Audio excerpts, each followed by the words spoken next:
अस्सलाम वालेकुम dear aspirants. आज हमारा पाकिस्तान अफेयर्स की सीरीज़ में 8वां लेक्चर है जिसमें हम पढ़ेंगे उर्दू हिंदी कंट्रोवर्सी। अभी उर्दू हिंदी कंट्रोवर्सी करने से पहले हम थोड़ा सा ओवरव्यू देखते हैं कि हमने क्या क्या किया है।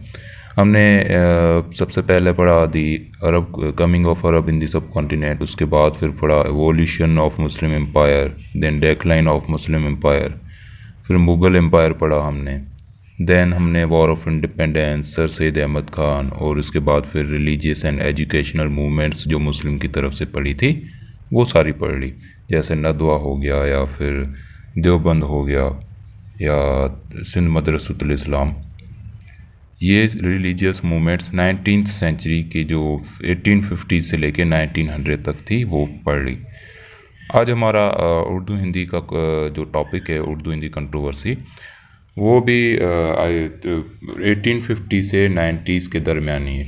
इसके बाद वाले जो टॉपिक होंगे वो होंगे 1900 टू 1947 ऑनवर्ड्स। ठीक है, तो शुरू करते हैं। अगर उर्दू हिंदी कंट्रोवर्सी की बात करें हम, तो पहले इसका हम बैकग्राउंड देखते हैं कि कैसे शुरू हुई और इसकी जो बुनियाद क्या थी, काजेज हम जिसे कहते हैं, बैकग्राउंड या फिर हिस्ट्री की बात करें तो ज़ाहिर ये उर्दू और हिंदी के दरमियान कंट्रोवर्सी तभी होगी जब भी एक लोग एक लैंग्वेज को सपोर्ट करेंगे और दूसरे जो पीपल दूसरी लैंग्वेज को सपोर्ट करेंगे।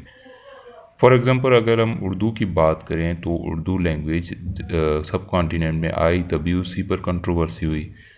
तो उर्दू जब हम देखते हैं कि कैसे सब कॉन्टिनेंट पे आई, उसके बाद फिर हिंदी कैसे आई, फिर कैसे मुसलमानों की जो लैंग्वेज बनी उर्दू, और हिंदी कैसे हिंदूज़ की लैंग्वेज बनी। तो शुरू करते हैं कि सबसे पहला जो पॉइंट मैंने लिखा है यहाँ पर वो है emergence of Arabs, Persians and Turks in the subcontinent. Urdu कैसे आई सब कॉन्टिनेंट में कि इन्वेडर्स के थ्रू आई। सबसे पहले हमने ये देखना है कि उर्दू आई कैसे है। उर्दू इन्वेडर्स के थ्रू सब कॉन्टिनेंट में आई। फॉर एग्ज़ाम्पल बाहर से जो लोग आते थे, अटैक करते थे, वो या तो सेंट्रल एशियन रिपब्लिक से होते थे या अफ़गानिस्तान से या फिर जो दूसरी पावर से वेस्टर्न साइड की जो सब कॉन्टिनेंट के वेस्ट में थे वो आती थी, इन्वेट करती थी, यहाँ के लोगों से मिलना जुलना, उसके बाद फिर लैंग्वेज में भी इनके जो वर्ड्स एक्सचेंज होते थे तो उनसे नई लैंग्वेजेस बनती थी। उसमें से जो एक नई लैंग्वेज बनी उसे उर्दू कहते हैं। जैसे अरब, पर्शियन, तुर्क्स लैंग्वेजेस को मिलाकर उर्दू बनाई गई। The exchanging of different words of their languages gave a way to a new language Urdu means the language of troops, जिसे उर्दू को क्या कहा जाता था, the language of troops, that became a lingua franca for them.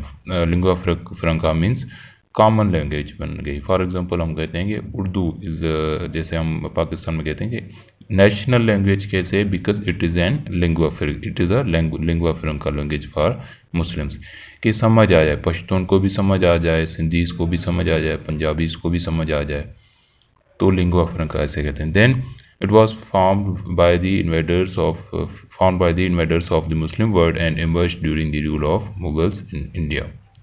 It was termed as the language of the Muslim, and that is why initially it was called मुसलमानी। इन्हें शुरू में इस लैंग्वेज को मुसलमानी कहा जाता था because it was belong to Muslims.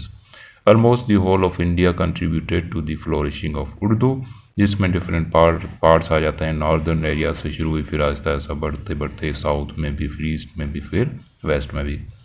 Due to this combined efforts man in 1837 Persian was replaced by Urdu as the court and state language. उससे पहले जो सब कॉन्टिनेंट में लैंग्वेजेस थी उर्दू और हिंदी से पहले, वो थी पर्शियन और Sanskrit, official language and the language of administration. तो 1837 में क्या हुआ, जब मुग़ल एम्पायर का डेक्लाइन हो गई तो उसके बाद फिर क्या हुआ कि पर्शियन को रिजेक्ट करके उर्दू को स्टेट की जो लैंग्वेज बनाई गई और कोर्ट की लैंग्वेज बनाई गई। तभी जो हिंदूज थे उनको कोई डिफरेंस इनके दौरान उर्दू से कोई भी डिफरेंस नहीं था। ठीक है, तो कंट्रोवर्सी हम देखते हैं कि कब शुरू हुई। Controversy fall of Mughal empire के बाद हुई, ठीक है, जब उन्हें हिंदुओं को लगा कि अभी हम कॉन्कर कर सकते हैं मुसलमानों को, बिकॉज जब तक मुग़ल एम्पायर था तभी मुसलमानों की वैल्यू थी। उसके बाद फिर हमने देखा कि जब वॉर ऑफ इंडिपेंडेंस भी हुई और मुग़ल एम्पायर भी फॉल हो गया, तो फिर इनको एहसास हो गया कि हिंदुओं को कि we are superior, we are in population, we are in greater population, तो हम कुछ भी कर सकते हैं। Urdu as the language of the invaders, वो क्या कहने लगे कि उर्दू एक इन्वेडर्स की लैंग्वेज है, इसे स्टेट की या कोर्ट की लैंग्वेज ना बनाई जाए। British conspiracies and priority to Hindus, जो ब्रिटिश थे वो भी हिंदुओं की तरफ थे, बिकॉज हिंदू थे वो ब्रिटिश की चापलूसी ज़्यादा करते थे उस वक्त। Thus both intentionally started their efforts in order to get rid of language of the Muslims. The beginning of 19th century and formation of Hindi language by replacing Arabic, Persian and Turkish letters with pure Sanskrit ones. उसके बाद क्या हुआ, जब हिंदुओं ज़ाहिर है हिंदू किसी language को रिप्लेस करने में कोई कंस्पायरेसी करें तो उनके अगेंस्ट भी कोई लैंग्वेज होनी चाहिए ना, तो वो थी हिंदी लैंग्वेज। हिंदी लैंग्वेज को उन्होंने क्या किया, उन्होंने जो हिंदी लैंग्वेज बनाई, कहाँ से, जो उर्दू में या फिर अरेबिक, पर्शियन, तर्किश के जो लेटर्स थे उनको निकाल कर लैंग्वेज में से वहाँ पर उन्होंने सिंपली संस्कृत के वर्ड्स ऐड करके हिंदी लैंग्वेज बना दी। जिसे आज हम कहते हैं ना कि हिंदी और उर्दू बोलने में कोई फ़र्क नहीं है। This is because of the words that were taken from the Arabic, Persian and Turkish both, जो उर्दू में भी और हिंदी में भी। फ़र्क इतना है कि हिंदी में जो वर्ड्स हैं वो रिप्लेस किए गए संस्कृत की तरफ से, ठीक है। अरेबिक, पर्शियन और तुर्किश में से निकाल जो लेटर्स थे उनके जो निकाल के उनकी जगह संस्कृत के वर्ड्स रख दिए गए। देन हम देखते हैं कि in 1809 a Hindu wrote a novel in that very Hindi with the title Prem Sagar.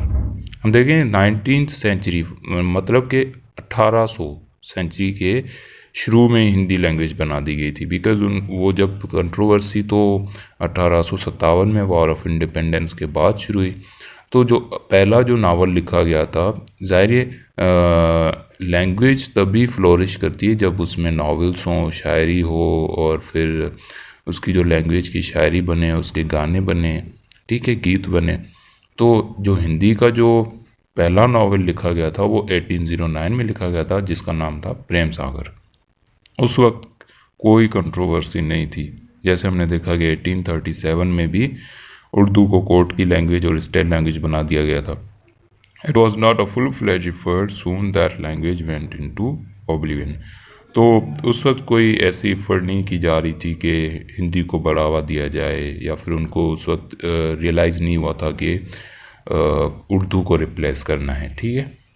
Then हम देखते हैं कि कंट्रोवर्सी इन एक्चुअल शुरू होती है वॉर ऑफ इंडिपेंडेंस के बाद से। हमने देखा कि वॉर ऑफ इंडिपेंडेंस में जब मुस्लिम्स को परसिक्यूट किया गया, उनको प्रायोरिटी नहीं दी गई, तभी हिंदुओं को रियलाइज़ हुआ कि उर्दू को स्टेट या फिर कोड लैंग्वेज नहीं होनी चाहिए, और उन्होंने कंस्पायरेसी करना शुरू कर दी। तो हम देखते हैं कि war of independence and the events of controversy. In 1867, the Hindus of Banaras presented a request to their government regarding the replacement of Urdu with Hindi and its Persian script with that of Devanagari script. तो 1857 में 1857 में war of independence हुई, और 1867 तक जो ये controversy शुरू हो गई। 1867 में जो पहला जो इवेंट हुआ जिसमें क्या किया, बनारस के हिंदूज थे, उन्होंने कहा कि उर्दू को हिंदी में रिप्लेस करो, और जो पर्शियन स्क्रिप्ट है उन्हें देवनागरी स्क्रिप्ट में, या फिर हम कहते हैं संस्कृत स्क्रिप्ट में रिप्लेस करो, ठीक है। Then issues raised by the Muslims too, ज़ाहिर जब एक तरफ से कोई चीज़ अपोजिशन में आएगी तो दूसरे भी उसको अपोजिट करेंगे, उसके खिलाफ होंगे, अगेंस्ट जाएंगे। Issues raised by Muslims too and the advocate was sir Syed Ahmad Khan. जो उनमें से जो सबसे पहला जो लीडिंग जो पर्सनालिटी थी वो थी सर सैयद अहमद खान। हमने देखा कि सर सैयद अहमद खान ने एजुकेशन मूवमेंट भी चलाई थी, जिसमें मुसलमानों की रिफॉर्मेशन के लिए बहुत सारा काम किया था। एंड इससे पहले अगर हम बात करें कि before that he had been a great advocate of Hindu Muslim unity. वो कहते थे कि the two nations are like two eyes of a beautiful bright India. तो आफ्टर दैट जब ये उन्होंने सर सैयद अहमद खान ने जो प्रिजुडाइस देखी हिंदुओं की तरफ से बायोगॉट्री देखी तो उन्होंने कहा नहीं नहीं, अभी ये दोनों कौमें साथ में नहीं रह सकती। And he work for the upliftment of Muslims and supported Urdu language. His scientific society gazette presented articles on the importance of Urdu. Similarly, some Muslim newspapers like Nurul Absar and Banaras Gazette also took the responsibility to safeguard their language. Then हम देखते हैं कि जो anti Urdu process and जो 1867 में पहला जो event था, जब हिंदुओं ने कहा कि बनारस के हिंदुओं ने कहा था कि उसको रिप्लेस करके उर्दू को हिंदी में और पर्शियन को देवनागरी में। तो जो इसी एंटी उर्दू प्रोसेशन में दूसरा इवेंट था वो था the anti Urdu procession continued with in 1871 the lieutenant governor of Bengal G Campbell. जो जी कैम्बल बनारस के जो उस वक्त के जो गवर्नर थे बंगाल के, 1871 में उन्होंने क्या किया, उर्दू को बैन कर दिया in the province at all levels, courts, administration and even schools, हर जगह से बैन कर दिया। This boosted up Hindus in our other regions like NWFE, Punjab, Bihar, UP, Sindh and ODTC to counter Hindu Urdu there. Meetings among Hindus for the elimination of Urdu language, उनके दरमियान meetings, conferences वगैरह शुरू की गई कि उर्दू को रिप्लेस करना है।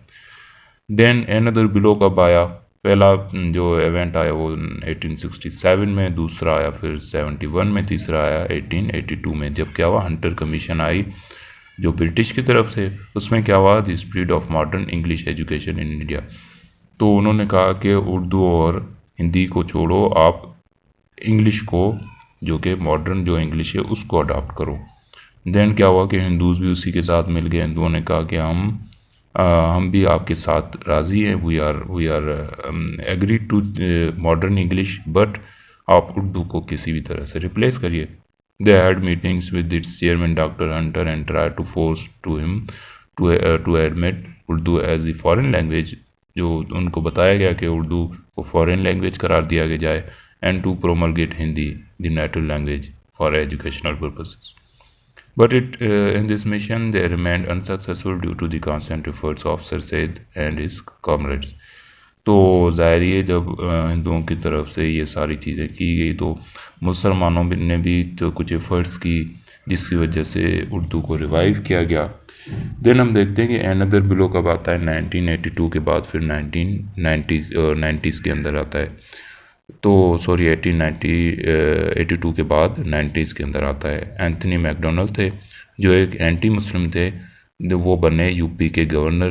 देन गवर्नर बनने के बाद उन्होंने क्या किया कि जो उर्दू थी ऑफिशियल लैंग्वेज ऑफ यूपी थी उसको डिसमिस कर दिया। He issued orders and declared Hindi as official language of the province. ज़ाहिर जब इतनी कंट्रोवर्सीज चल रही थी उर्दू के ख़िलाफ़ तो ज़ाहिर मुसलमानों ने भी कुछ किया होगा। देन हम देखते हैं कि एफ़र्ट्स टू रिवाइव उर्दू, कौन कौन सी एफ़र्ट्स की गई। ये जो सारे हम टॉपिक पढ़ रहे हैं इनका डायरेक्ट लिंक है पाकिस्तान मूवमेंट से। And this Urdu Hindi controversy was one of the major events that led to the two nation theory, realization of two nation theory. Then हम देखते हैं कि एफ़र्ट्स में उर्दू को रिवाइव करने के में जो सबसे पहला जो एडवोकेट थे वो थे सर सैयद अहमद खान। उसके बाद फिर हम देखते हैं कि उनमें से जो कौन कौन सी एसोसिएशंस बनाएगी। उर्दू डिफेंस एसोसिएशन बनाएगी, was found by Mohsin ul Mulk. Mohsin ul Mulk ने जो उर्दू एसोसिएशन बनाई, Urdu defence association, in August 1900 for the advocacy of Urdu as the lingua franca of the Muslim community of India. It was regarded as an offshoot of Aligarh movement. Then the Anjuman Tahreek Urdu वो भी बनाएगी, was established in January 1903, one of the oldest cultural institute in the subcontinent, जो साबित हुई one of the oldest cultural institute of subcontinent. It work for the promotion of Urdu language and literature. Then 1912 में क्या हुआ कि जो इसकी जो अंजुमन तहरीक उर्दू की जो कॉन्फ्रेंस थी, एनुअल मीटिंग थी, उनमें उस कॉन्फ्रेंस में मौलवी अब्दुल हक को नॉमिनेट किया गया secretary of the Urdu language, जो अंजुमन तरक्की उर्दू। मौलवी Abdul Haq showed such resilience and achieve such a great, उन्होंने ऐसा काम किया उर्दू की अपलिफ्टमेंट के लिए कि उनको बाबा उर्दू कहा जाने लगा। एंड अभी हम देखते हैं कि बाबा उर्दू एक क्वेश्चन भी बनता है कि वन पेपर MCQs के लिए या फिर पाकिस्तान अफेयर्स के लिए। was the Baba Urdu and what was his role in upliftment of Urdu as a national या फिर lingua franca of Muslims, तो उसमें नाम आएगा मौलवी अब्दुल हक। ठीक है, that was the lecture of today. I hope कि आपको ये समझ आ गया होगा। इसके बाद हम जो लेक्चर करेंगे वो फिर होंगे पाकिस्तान मूवमेंट पर।